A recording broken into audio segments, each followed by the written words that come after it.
Aujourd'hui, on s'invite sur la chaîne YouTube de Louane, du coup, pour une vidéo, et c'est elle qui nous a proposé. Donc, voilà. Merci Elina de m'avoir sauvé de ce fou rire. J'arrivais pas du tout à filmer une introduction, donc je vous en fais une petite ici pour vous présenter le nouveau format qui est Un ami, un livre. C'est Elisa qui a eu l'idée et je la remercie parce qu'on a passé un super bon moment. Le concept est très simple, un ami, un livre. Chacun va vous présenter un livre. C'est super diversifié, les genres sont complètement différents. C'est pas forcément un roman, ça peut être un roman graphique, un manga. J'espère vraiment que ça va vous plaire. On a bien rigolé. Je suis juste un petit peu déçue de la qualité de la vidéo, mais libre à vous, si vous avez envie de l'écouter comme un podcast, de le faire. N'hésitez pas à laisser un commentaire pour me dire ce que vous en avez pensé et si vous voulez plusieurs épisodes. Et puis sur ce, bonne vidéo. C'est parti. Allez, Présentation à la Louane. Moi j'ai choisi de vous parler de A Silent Voice, qui est un manga qui est assez connu parce qu'il y a eu une suite en film. C'est l'histoire d'une fille qui est handicapée, c'est-à-dire qu'elle est malentendante et elle va dans une école primaire en fait et elle se fait harceler par un garçon. Et en fait, ces deux personnages, on suit l'histoire à la fois de celle qui est harcelée et du harceleur. Du coup, le harceleur c'est le garçon. Oui, c'est ça. Et ça va prendre des grosses proportions. c'est en primaire, c'est ça? Oui, c'est ça. Mais en fait, du coup, au début, ça commence quand ils sont à l'école primaire, en fait, et ça se suit quand ils sont beaucoup plus âgés, parce que le garçon, il va se faire harceler à son tour. Ouais, du coup, en fait, c'est vraiment l'arroseur arrosé, ça se retourne contre lui. Et en fait, ce qui se passe, c'est que sa vie, à lui, au garçon, devient vraiment insupportable. Et des années plus tard, il apprend la langue des signes, donc pour parler à la fille malentendante, pour pouvoir s'excuser, et après se suicider. Donc ça, c'est vraiment... Ouais, c'est un truc hyper dur. C'est bon, on va spoiler là? Non, en fait, ça, c'est vraiment le résumé, c'est la base. D'accord, du coup là, on les suit quand ils sont grands ou quand ils sont petits? Du début à la fin. En fait, là, ça, c'est le tome 1, et ça démarre vraiment quand ils sont petits. Et genre, la fin du tome 1, c'est quand ils sont grands, et après, c'est quand ils sont plus grands. Ok. Et en fait, donc j'ai choisi ce livre parce que même si au début ça a l'air d'être hyper déprimant, en fait ça l'est pas du tout. Au contraire, c'est hyper positif parce que justement il va apprendre à réapprendre la vie et à aimer la vie en fait. Et c'est vraiment un manga qui est autour de la communication, déjà parce qu'elle est sourde et qu'elle peut pas parler. Je trouve déjà ça traite hyper bien de cet handicap. Je trouve que chaque personnage est hyper réaliste dans la manière dans laquelle ils vont vivre le harcèlement et puis après tous leurs problèmes. Genre la fille là, elle sourit tout le temps, même à chaque fois que les personnages vont l'insulter ou vont être méchants avec elle, et elle pardonne tout. On dirait que genre, même si c'est elle la victime, c'est comme si dans sa tête elle méritait d'être une victime. Et je trouve que c'est un comportement qu'on retrouve énormément chez les jeunes qui se font harceler. Lui, sa thématique c'est vraiment autour de la culpabilité et ouais, de réapprendre la joie de vivre. Et je trouve qu'on est dans une période un petit peu compliquée, du coup ça fait du bien d'avoir des mangas qui sont vraiment good vibes comme ça. Et je fais aussi un petit peu la pub pour le film. Franchement, il a été sur Netflix. Il est sorti déjà? Ouais, il est déjà sorti il y a un bon moment. Et vraiment le film, c'était une grosse bombe. Vraiment. T'as préféré le film au manga? Ouais, en fait d'une manière générale je préfère ce qui est visuel parce qu'il y a la musique. Et la musique du film elle était géniale, même le graphisme et tout. Mais tu sais, il y en a Oui, c'est ce que il y en a combien? Je sais plus du tout. Je peux regarder sur internet. C'est une adaptation du manga ou une suite du manga? C'est une adaptation du manga. D'accord. Après, je trouve que c'était compliqué en film d'adapter tout ce qu'il y a dans le manga. Ouais. Parce que ça traite de plusieurs thématiques. Et ce qui est bien en lisant les mangas, c'est que tu vois vraiment l'évolution des personnages en fait. C'est ça qui est le plus important dans le manga.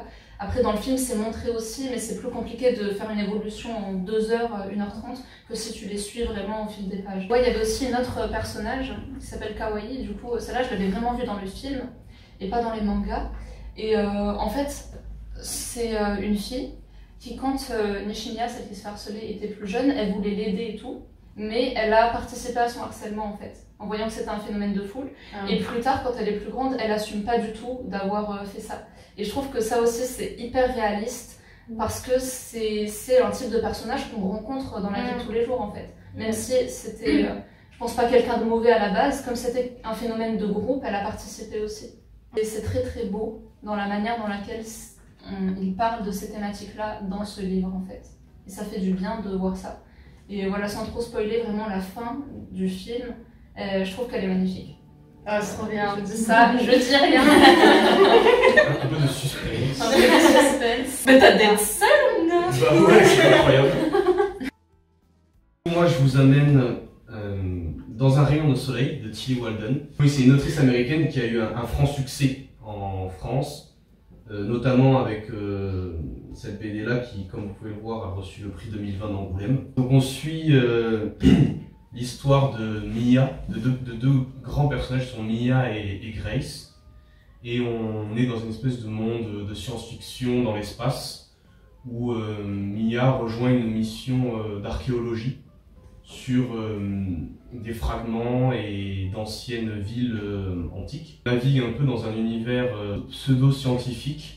La BD se construit en fait sur de nombreux flashbacks où on a Mia qui en quelque sorte se souvient dans cette mission scientifique d'une grande partie de sa vie qu'elle a passée dans un internat et où elle est tombée éperdument amoureuse de la jeune fille qui s'appelle Grace.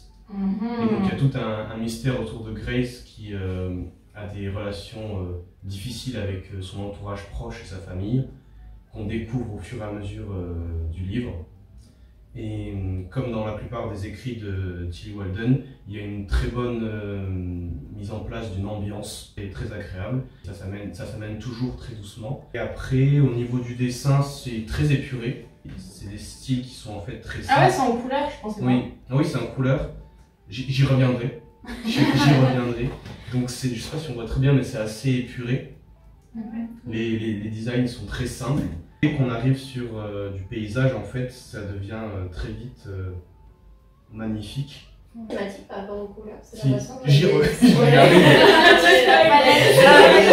Mais du coup, c'est à la fois des flashbacks avec le présent, donc ça alterne. Ouais, en fait, ça alterne.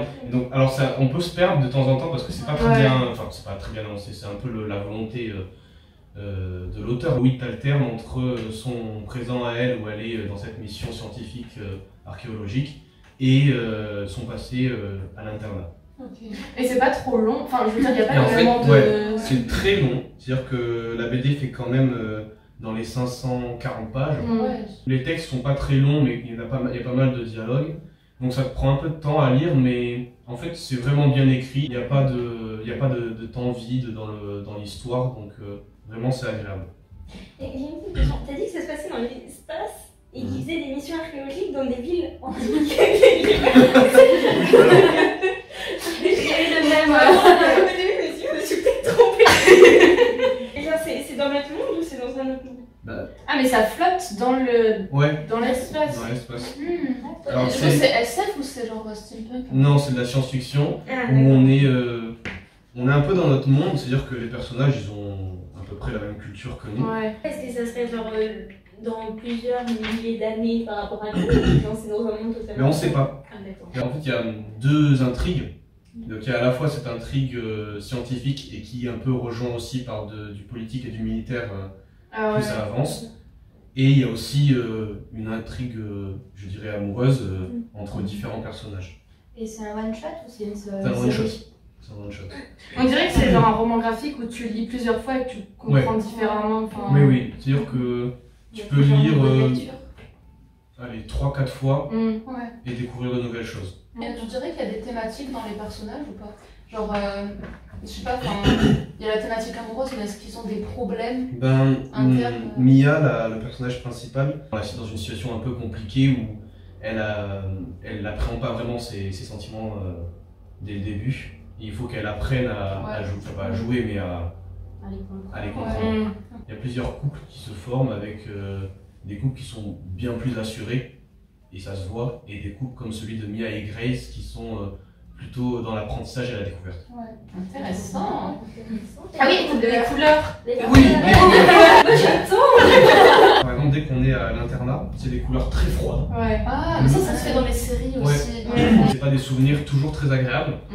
Et après, quand on est dans les... Après, ça évolue à la suite des chapitres.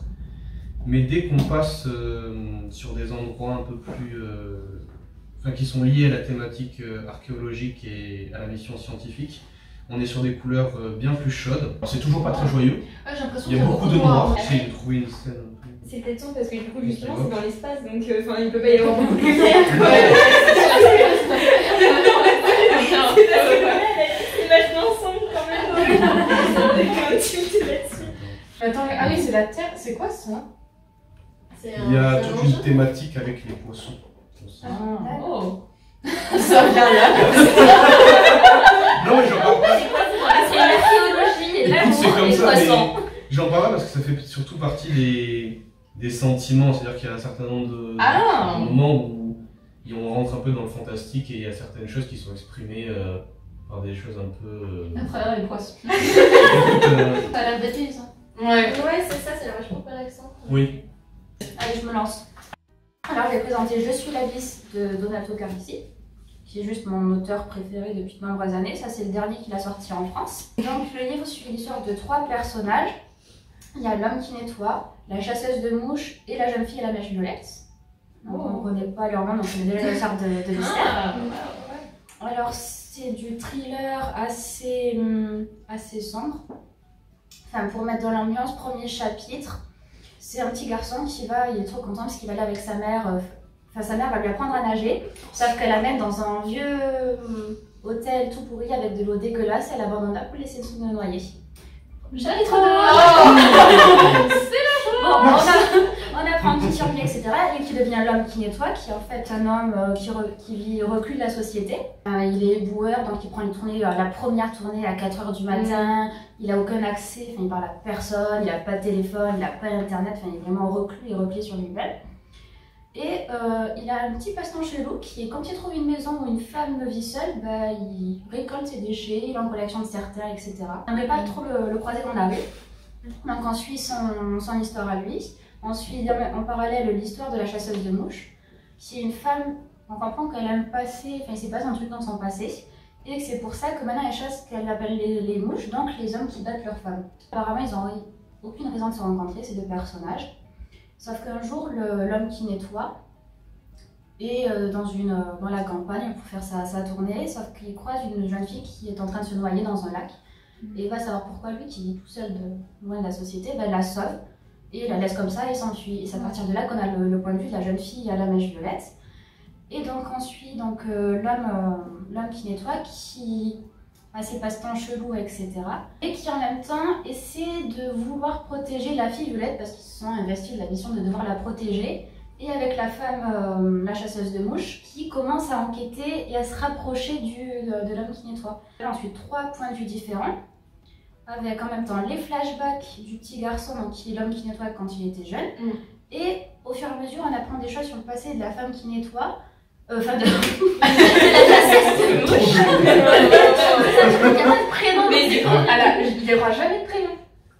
Non. Ah ouais, ok. Enfin, il y a un petit truc qui est drôle, c'est que...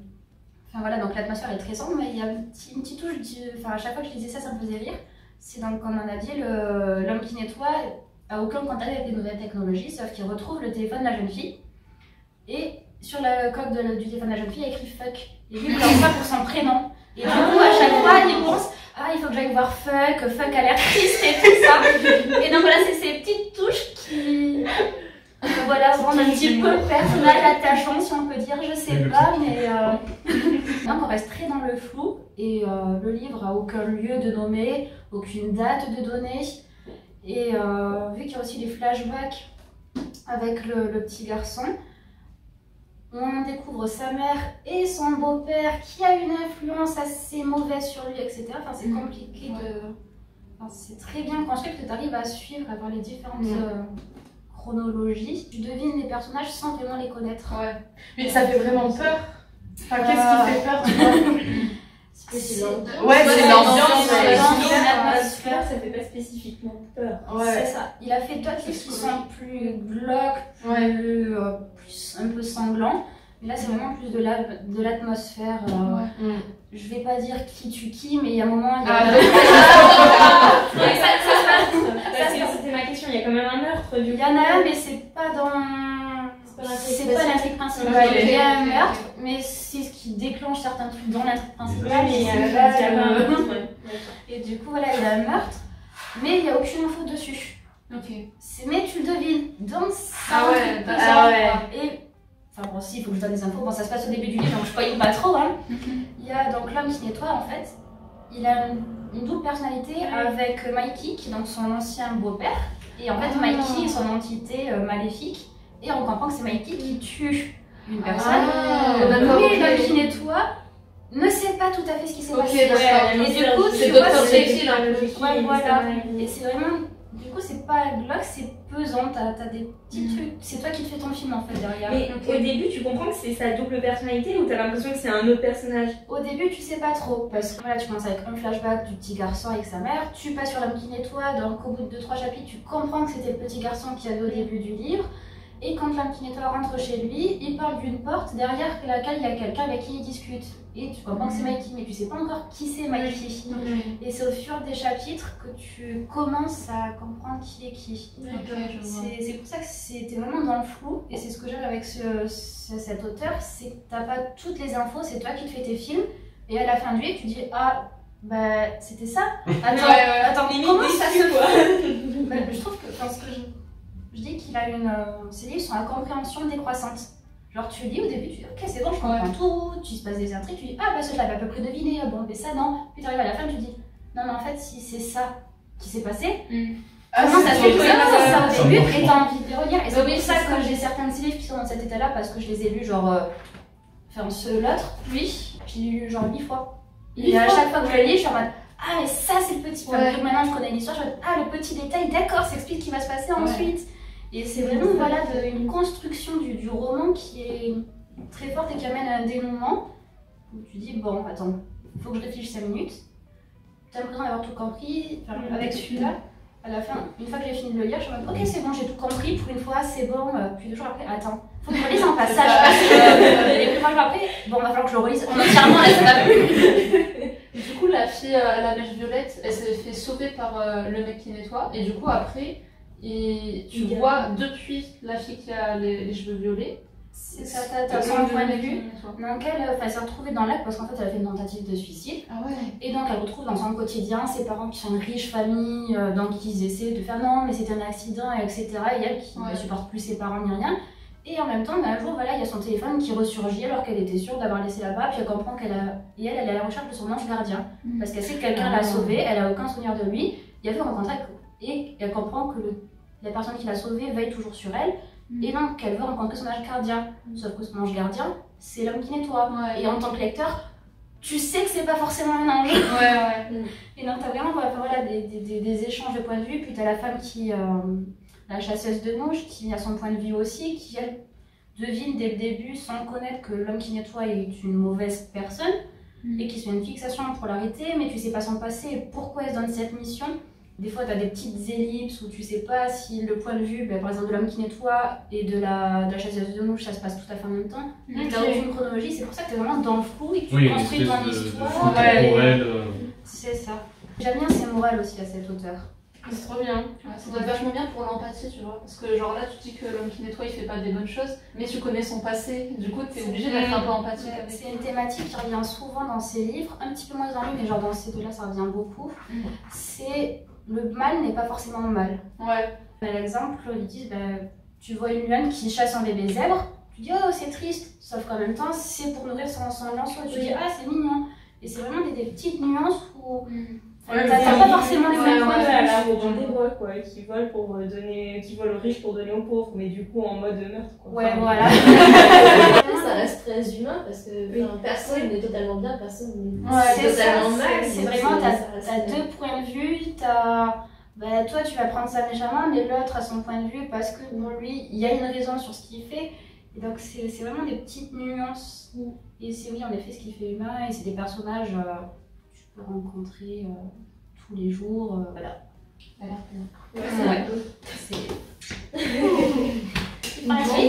j'y vais. Vas-y. Donc, le livre que j'ai choisi, ça s'appelle Piranesi. Donc, c'est de Susanna Clark. Je sais pas du tout s'il est sorti en français. Ouais, c'est ce que j'allais te demander. Il me semble que c'est Piranèse, mais je me suis pas trop renseignée. Alors, ce livre, à vrai dire, la première fois, j'ai lu une seule fois, à vrai dire, et ça n'a pas du tout été un coup de cœur. Ah oui, d'accord. En fait, c'est le plus que j'y pensais, le plus que j'avais, le plus que j'avais de réflexion sur le livre, le plus que c'est devenu un coup de cœur en fait. Et du coup, donc ça raconte l'histoire de Piranesi qui vit dans la maison. Donc la maison, c'est un monde qui est vachement onirique, où ce sont des grandes pièces en marbre avec des grandes statues, des couloirs qui sont interminables. Et c'est rythmé par des marées. En fait, c'est une sorte de maison qui est entourée d'eau. Et donc Piranesi, lui, il vit sa vie tranquillement, il se remet pas en question, pas du tout. Et il passe son temps à écrire dans des journaux de ses journées ce qu'il fait, donc les oiseaux qu'il a vus, ce qu'il a pêché, s'il est là. Et 2 fois par semaine, en fait, il rencontre l'autre. Il s'est jamais posé de questions sur qui c'était, mais il essaye de chercher le grand savoir. Piranesi devrait avoir le grand savoir. Donc, et c'est ce que recherche l'autre, mais lui, il n'a pas du tout conscience. Et en fait, donc lui, il voit ce mec pendant 2 fois par semaine, il se pose pas trop de questions, sauf qu'en fait, dans la maison, il y a une nouvelle personne qui arrive. Et il se rend compte que en fait, cette personne-là, elle essaie de le sauver, mais lui, il comprend pas du tout, donc il se remet en question. Et en fait, il commence à découvrir au fur et à mesure, dans ses journaux, des passages qu'il se souvient absolument pas. Et du coup, en fait, il y a son passé qui survient. C'est journaux, genre journaux intimes. Oui, Ok. ouais. Et du coup, en fait, on passe d'une atmosphère vachement onirique, apaisante. Enfin, vraiment, c'est un monde que t'as vraiment pas envie de quitter. Pour arriver en fait dans une sorte d'enquête policière dans un autre monde, et en fait c'est là qu'on va commencer. Mais du coup il comprend pas pourquoi il ne non, en fait, sait plus il a aucune il y a plus de souvenir. Aucun souvenir de pourquoi il est là. Pour lui en fait c'est comme si qu'il était né là-bas et qu'il vivait sa vie. Et du coup c'est lié j'imagine à l'autre qui cherche quelque chose que lui a. Ouais, tout à fait. Et du coup ça tourne tout autour de ça. C'est un livre? Ouais, c'est un livre. Et très joli la couverture. Et même ce que tu nous as montré avant, la couverture sans la jaquette. Il est trop beau. Waouh, trop bien. Mais question hyper con, mais est-ce que ça fait partie de la mythologie grecque? On a quelque chose comme ça. Non, c'est pas de la mythologie grecque, mais c'est très inspiré. Avec les statues en marbre qui sont souvent des représentations mythologiques. Enfin, t'as beaucoup de références, mais c'est pas de la mythologie à proprement parler. Et puis le grand savoir, ça fait un peu boîte de Pandore aussi. Oui. Et une question bête, c'est un homme ou un satyre? Parce que du coup, comme ça. C'est un homme. Il y a un satyre, mais c'est un homme. Ouais, exactement. Il y a une enquête qui va commencer à se faire, et c'est surtout à travers en fait ces journaux intimes qui va faire en fait lui-même faire une enquête sur son passé en fait. Ok. Et cette personne-là en fait va au fur et à mesure aussi lui donner des indices de la raison pour laquelle il est là. D'accord. Et c'est quoi le grand savoir? C'est une question. C'est des systèmes, je vais pas vous dire. Les questions là. Ouais, c'est des questions.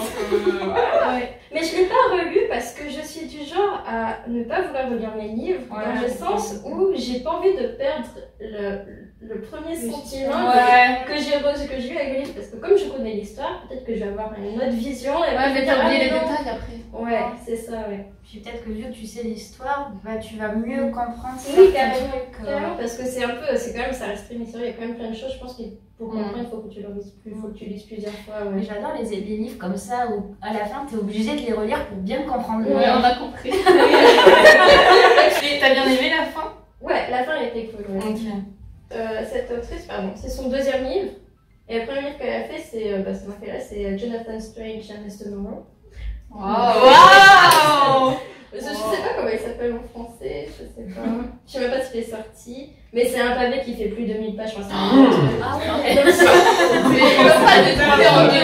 faire 200 pages. Je l'ai chez moi, je l'ai pas encore lu, mais c'est vraiment un gros pavé. Puis ce qui est vraiment bien, c'est que malgré le fait que ça soit un petit livre, il y a vraiment beaucoup de détails et c'est bien structuré au point où ça va pas trop dans les détails ou pas suffisamment. Enfin, je trouve que c'est bien dosé. Allez voir si ça tourne toujours.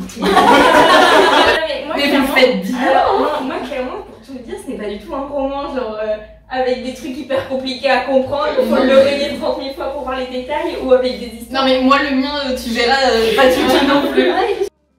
Donc, Donc moi c'est De bons présages de Terry Pratchett et Neil Gaiman. Donc je suis comme ça.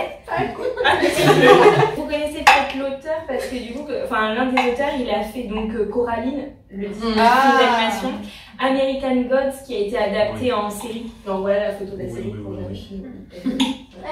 Et Terry Pratchett, il a fait tous les livres sur le disque du monde. C'est un univers parallèle, enfin un univers qu'il a créé. Je connais pas du tout. Et donc, oh non. Ce livre, il a aussi été adapté en série. C'est Good Omens sur Amazon Prime. C'est l'histoire de l'apocalypse. Genre, ça commence par, pour le résumé, je trouve que le résumé détaille bien le truc, c'est l'apocalypse aura lieu samedi prochain après le thé. Donc voilà. Donc en fait, on suit l'histoire d'un ange qui s'appelle Aziraphale, qui est l'ange du jardin d'Éden, et un démon, Rampa, qui est le serpent qui doit du coup pousser Éden à manger la pomme.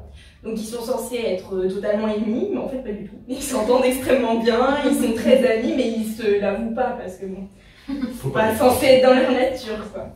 Du coup l'histoire commence par un petit flashback du coup au temps de la Genèse. Et après en fait il Rampa donc dans les années 90, je crois dans les années 80 ou 90, il est chargé d'amener l'Antéchrist en Angleterre et de le faire passer pour l'enfant d'un grand sénateur. Sauf qu'il y a un petit souci, et l'enfant a été changé avec et du coup, en fait, il a été changé avec... et il devient l'enfant d'un couple d'anglais basiques qui vivent dans la campagne. Aziraphale et Rampa, ils ont vécu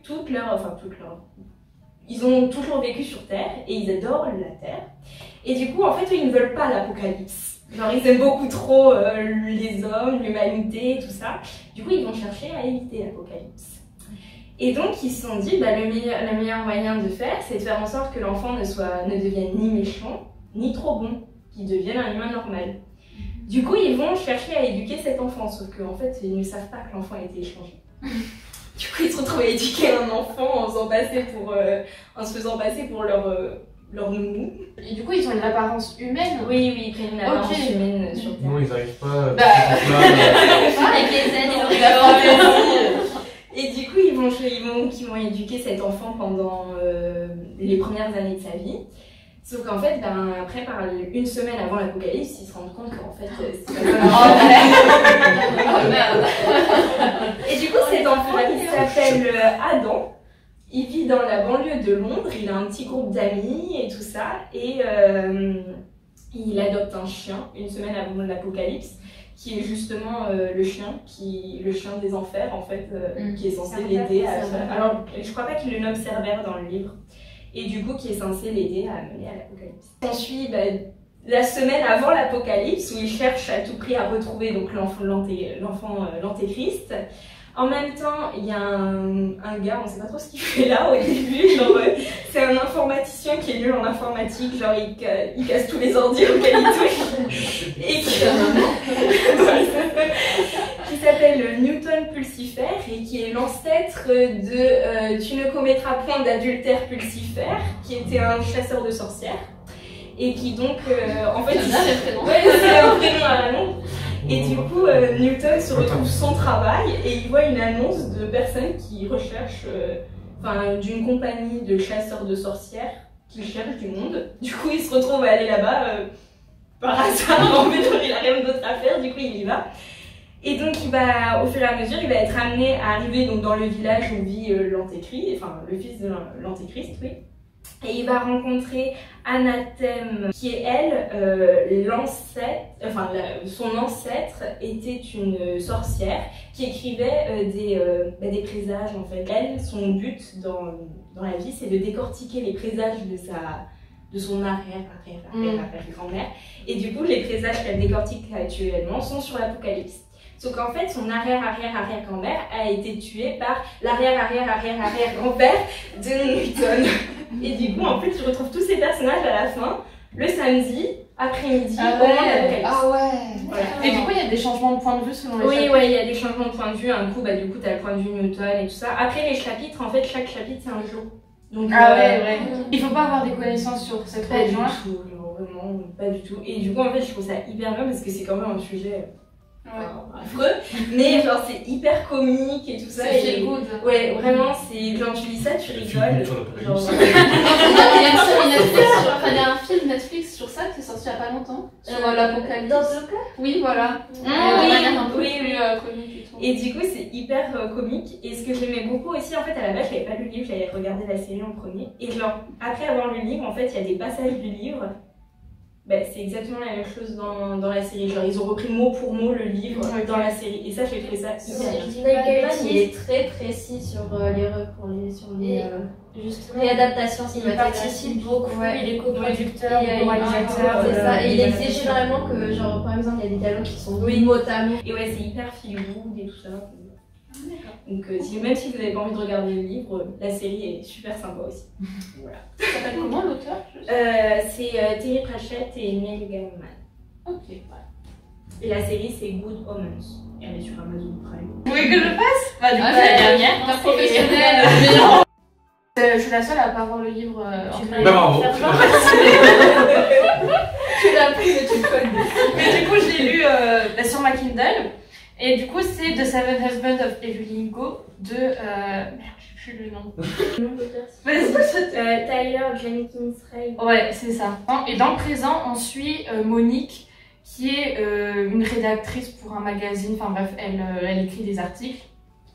Et là, tout d'un coup, un jour, elle est convoquée dans le bureau de la directrice parce qu'on lui dit que du coup, Evelyn Hugo veut absolument rendre un dernier article et elle choisit ce magazine.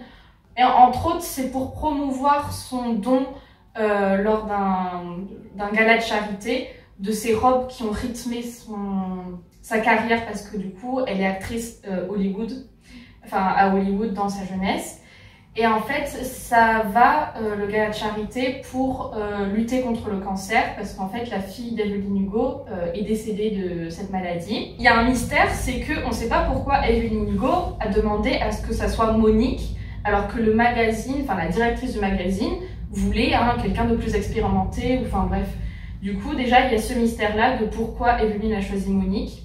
Et en fait, du coup, ça, c'est le présent, où Monique va s'entretenir avec Evelyn Hugo et qui va complètement lui raconter toute sa vie. Elle dit en fait c'est que un prétexte, les robes, je veux que tu écrives ma biographie et que tu la publieras le jour de ma mort.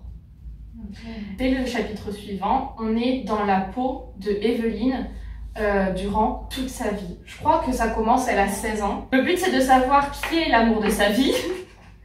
Et aussi de savoir décréter le vrai du faux de toute sa vie. Parce qu'en fait, on se rend compte qu'à Hollywood, toute sa vie a été hyper scénarisée.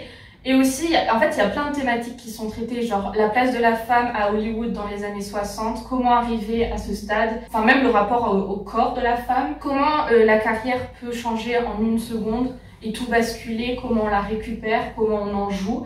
Et en fait, on se rend compte que la Evelyn Hugo que les médias connaissaient, que les paparazzis suivaient, c'est pas du tout cette femme-là.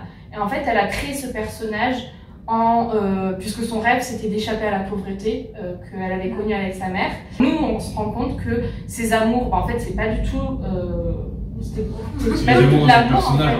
C'est ça. Et en même temps, tu vois, c'est un personnage, mais elle y croyait. Et en fait, elle jouait tellement pour garder cette place-là que elle savait plus du tout. En fait, elle voulait que briller. Entre Evelyn qui raconte à Monique sa vie, le point de vue de Evelyn quand on la suit dans sa vie. Du coup, on la suit de ses 16 ans jusqu'à ses 80 ans. Ouais. Et ensuite, on a...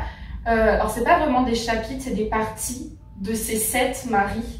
Dans chaque chapitre, genre le malheureux, machin, le naïf, machin. Non. Alors, on a des petits surnoms. Et en fait, et du coup, c'est vraiment incroyable parce que, il y a vraiment des belles dynamiques et c'est pas de la romance. Alors, c'est sûr, il y a 7 maris, donc il y a 7 maris pour raconter l'histoire. Mais en vrai, il n'y en a pas tellement. Mais on se rend compte que peut-être que l'amour de la vie de Evelyn n'est pas forcément même médiatisé. Et on se rend compte que qu'en fait, il y a un autre personnage qui peut arriver, et qui plus est, n'est peut-être pas un homme. Donc, oui, il y a eu la question traitée de l'homosexualité aux États-Unis dans les années 60-70, qui était ultra tabou, qui était même, comment on dit, Bah, ça, en fait, il fallait pas du tout que ça soit médiatisé, quoi. Ça pouvait ruiner la carrière.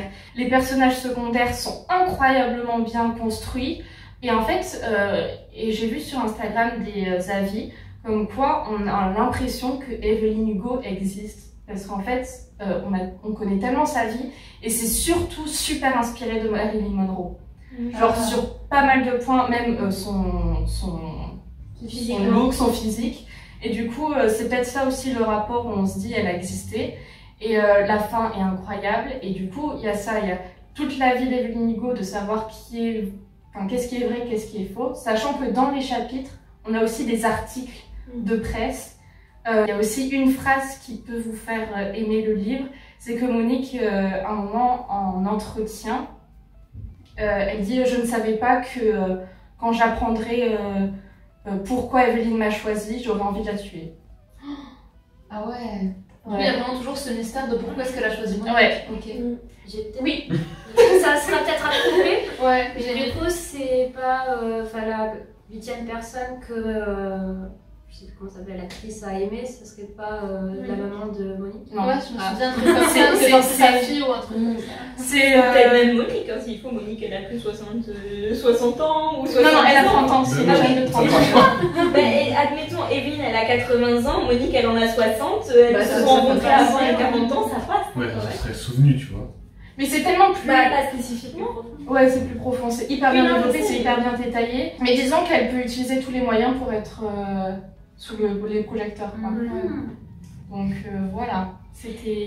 Il y a une série sur Netflix qui s'appelle Hollywood et qui parle justement de l'homosexualité dans le milieu d'Hollywood, mais c'est après la guerre, je crois, dans les années 50. Et, oui, Hollywood. C'est le titre, ouais.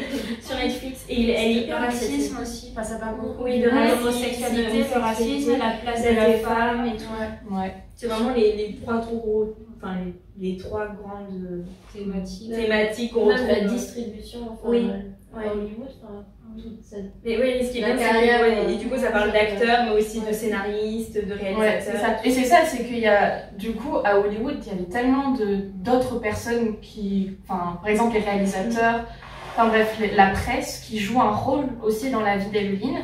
Et tous les personnages sont super bien détaillés, franchement c'était génial. Donc voilà, et puis Hollywood, enfin Los Angeles, le contexte. Merci d'avoir regardé cette vidéo, on se dit à très bientôt. Ouais.